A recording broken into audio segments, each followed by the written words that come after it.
सर्वमंगल मांगल्ये शिवे सर्वार्थ सार्धिके शरण्ये त्र्यंबके गौरी नारायणी नमोस्तुते। बोलिए जगत जननी जगदम्बा की जय। भक्तजन, आज अश्विन माह शुक्ल पक्ष की द्वितीया तिथि है तथा नवरात्रि का दूसरा दिन है। आज हम दुर्गा सप्तशती के 13 अध्याय में से दूसरे अध्याय की कथा सुनाएंगे। जो कोई भी नवरात्रि के इस पवित्र महीने में माता जी के लीलाओं का वर्णन सुनता अथवा सुनाता है, उसके जीवन के सभी दुख दारिद्र दूर होके तथा जगत जननी जगदम्बा उसके उन्नति के मार्ग को सदा सर्वदा प्रशस्त करती हैं। और इस कथा को सुनने से बड़े ही पुण्य की प्राप्ति होती है। तो आप सभी भक्तजन इसे बहुत ही श्रद्धा एवं प्रेम पूर्वक मन से सुनिएगा। प्राचीन काल में देवी देवता तथा दैत्यों में पूरे 100 वर्ष तक युद्ध हो रहा था। उस समय दैत्यों का स्वामी महिषासुर था एवं देवताओं का स्वामी इंद्र थे। उस संग्राम में देवताओं की सेना महाबली दैत्य से हार गई। तब सभी देवताओं को जीतकर महिषासुर इंद्र बन बैठा। तब हार कर सभी देवता ब्रह्मा जी को अग्रणी बनाकर वहां गए जहां विष्णु तथा शंकर जी विराजमान थे। वहां पर देवताओं ने महिषासुर के सभी उपद्रव एवं अपने पराभव का विस्तार विष्णु भगवान तथा भोलेनाथ को कह सुनाया। उन्होंने कहा कि महिषासुर ने तो सूर्य, अग्नि, पवन, चंद्रमा, यम तथा वरुण इत्यादि अन्य सभी देवताओं के अधिकार को छीन लिया है। स्वयं ही सबका अधिष्ठाता बन बैठा है। उसने सभी देवताओं को स्वर्ग से निकाल दिया है। महिषासुर महादुरात्मा है। देवता पृथ्वी पर मृत्यु की भांति विचर रहे हैं। उसके वध का कोई उपाय कीजिए। इस प्रकार मधुसूदन तथा महादेव जी ने देवताओं के वचन सुने तो क्रोध से उनकी भौहें तन गई। तब भगवान विष्णु के मुख से एक महान तेज का प्राकट्य हुआ। ब्रह्मा तथा शंकर के मुख से तेज का प्राकट्य हुआ। दूसरे इंद्र आदि देवताओं के शरीर से भी महान तेज का प्राकट्य हुआ। सभी तेज मिलकर एक हो गए। वह तेज पुंज इतना उग्र था जैसे कि जलता हुआ पहाड़। देवताओं ने देखा कि उसकी ज्वालाएं सभी दिशाओं में फैल रही हैं। जब वह एक हुआ तो नारी के रूप में परिणित हो गया। महादेव जी के तेज से उसका मुख प्रकट हुआ, यम के तेज से उसके केश, विष्णु के तेज से उस देवी की भुजाएं प्रकट हुई, चंद्रमा से दोनों स्तन, इंद्र के तेज से उसका कट प्रदेश, वरुण के तेज से जंघा व उरस्थल, पृथ्वी के तेज से नितंबों का प्रादुर्भाव हुआ। ब्रह्मा जी के तेज से दोनों चरण, सूर्य के तेज से चरणों की अंगुलियों में, वसुओं के तेज से हाथों की अंगुलियां, कुबेर के तेज से नासिका का आविर्भाव हुआ। उसके दांत प्रजापति के तेज से प्रकट हुए। अग्नि के तेज से 3 नेत्र हुए। संध्याओं के तेज से दोनों भम हुए। वायु के तेज से दोनों कान उत्पन्न हुए। इसी प्रकार समस्त देवताओं के तेज से देवी भगवती का प्रादुर्भाव हुआ। इस प्रकार सभी देवताओं के तेज पुंज से प्रकट हुई देवी जी को देखकर महिषासुर पीड़ित हो गया। देवता प्रसन्न हो गए। महादेव ने देवी को अपने त्रिशूल से शूल निकाल कर दिए। श्री विष्णु जी ने अपना सुदर्शन चक्र प्रकट करके दिया। वरुण ने शंख तथा अग्नि ने उसे शक्ति दी। मारुति ने उन्हें धनुष दिया और बाणों से भर कर तरकस दिए।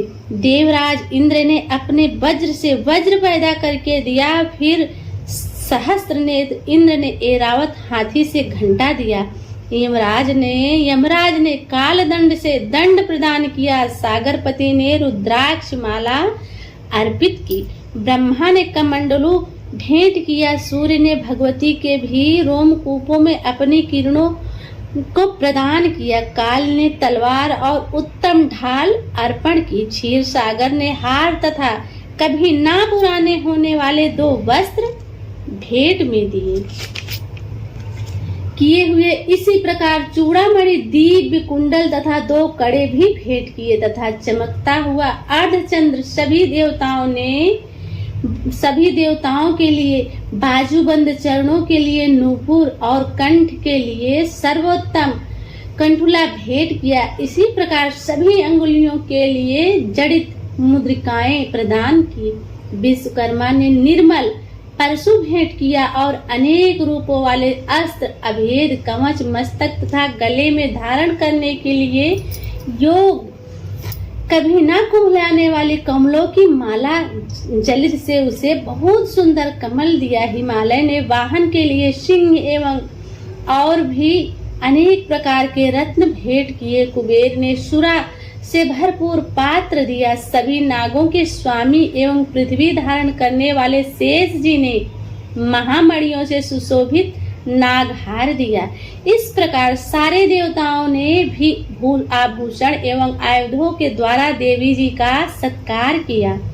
तत्पश्चात भगवती ने अट्टहास करके ऊंचे स्वर में गर्जना की। उसके भयानक नाद से सारा आकाश भर गया। तब देवगण प्रसन्न होकर उस सिंहवाहिनी देवी की जय जयकार करने लगे। मुनियों ने भक्ति भाव से नम्र होकर देवी जी की स्तुति की।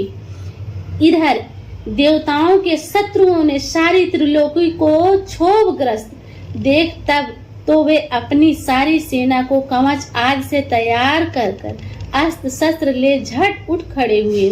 महिषासुर क्रोध में आकर बोला, अरे यह क्या हो रहा है? इतना कहकर सभी दैत्यों के साथ घिरकर उस सिंहनाद की ओर भागा। वहां जाकर उसने तीनों लोकों को अपने तेज से प्रकाशित करती हुई देवी को देखा। उस देवी के चरणों के भार से पृथ्वी दबी जा रही थी। माथे के किरीट मुकुट से आकाश पर रेखाएं पड़ती जा रही थी। उनके धनुष की टंकार से सातों पाताल क्षोभग्रस्त हो रहे थे। हजारों भुजाओं से भी सभी दिशाओं को ढककर देवी खड़ी हुई। देवी जी के साथ उन दैत्यों का युद्ध आरंभ हो गया। नाना प्रकार के अस्त्र शस्त्रों के प्रहारों से 10 दिशाएं भर गई। महिषासुर का सेनापति उस समय चित्सुर नामक का एक महान दैत्य था। देवी जी के साथ उसी का युद्ध होने लगा। इस प्रकार अन्य दैत्यों को तथा चतुरंगड़ी सेना को साथ लेकर चामर भी युद्ध करने के लिए आया। 60,000 रथियों को साथ लेकर उद्विग्न महादैत्य भी युद्ध में आकर खड़ा हो गया। महाहनुदैत्य 5 करोड़ रथियों के साथ युद्ध में आ गया। 60 लाख रथियों से आवृत वात्सल्य दैत्य युद्ध में उतर पड़ा। पारिवारिक दैत्य हाथी एवं घोड़ों के अनेकों सवारों के समूह से घिरा हुआ रथियों को साथ लाकर देवी जी के साथ युद्ध करने लगा। उस रणांगन में स्वयं महिषासुर भी रथों, हाथियों एवं अश्वों की सेनाओं से घिरा हुआ खड़ा था। तोमर, भिंदीपाल, शक्ति, मूसल, परस, पट्टिस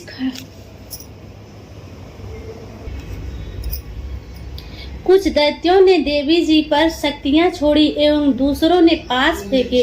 तब चंडिका देवी ने अस्त्र शस्त्रों की वर्षा करके उन्हें तोड़ डाला। इधर देवी जी का वाहन सिंह भी क्रोध में आ गया। अपने गर्दन के बाल हिलाते हुए इस प्रकार घूमने लगा जैसे वन में कोई दावा अग्नि फैल रही हो।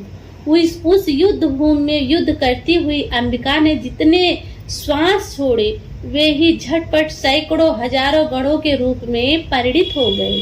प्रकट होकर उन गढ़ों ने खड्ग, भिंदीपाल, परश, पट्टिस आदि शस्त्रों से युद्ध करना प्रारंभ कर दिया। देवी जी की शक्ति से वृद्धि पाकर वे गण दैत्यों का नाश करने लगे। साथ में दूसरे गण नगाड़े, शंख आदि बजाने लगे।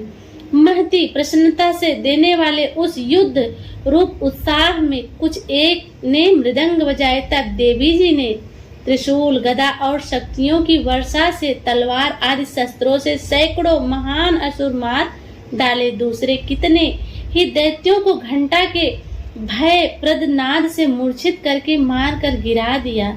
मरे दैत्यों को पास से बांधकर पृथ्वी पर घसीट डाला। कितने तो गदा की चोट से घायल होकर पृथ्वी पे सो गए। मूसलों के प्रहार से एक रुधिर बमन गिरने लगा। कई एक सूल द्वारा वक्ष स्थल फट जाने से पृथ्वी पर सो गए। कितने ही दैत्य बाणों की वर्षा द्वारा युद्ध करते हुए प्राण छोड़ने लगे। कितने ही दैत्यों की भुजाएं कट गईं, कितनों की ग्रीवाएं छिन्न भिन्न हो गईं। कई दैत्यों के सिर कट गए, उन मध्य से विदीर्ण हो गए। कुछ दैत्यों की जंघाएं कट गईं, वह पृथ्वी पर गिर गए। और कुछ दैत्य एक भुजा, आंख और एक पांव वाले होकर टुकड़े टुकड़े हो गए। हाथी, घोड़े एवं असुरों की लाशों के द्वारा जहां महायुद्ध हो रहा था, वहां की पृथ्वी इस प्रकार भर गई कि वहां पर आना जाना कठिन हो गया। वहां से सेना एवं असुरों के रुधिर बहने से रुधिर की बड़ी बड़ी नदियां बहने लगी। जगदम्बा जी ने एक क्षण में ही दैत्यों की महती सेना का इस प्रकार नाश कर दिया जैसे कि लकड़ियों के भरे ढेर को अग्नि जला देती है। देवी का वाहन सिंह अपने बालों को झटकता हुआ, बड़ी गर्जना करता हुआ दैत्यों के शरीर से मानो प्राण ही चुरा ले रहा हो। देवी जी के इन गणों ने महाअसुरों के साथ बड़ा युद्ध किया, जिससे देवता प्रसन्न होकर आकाश से पुष्पों की वर्षा करने लगी। बोलिए जगत जननी जगदम्बा की जय।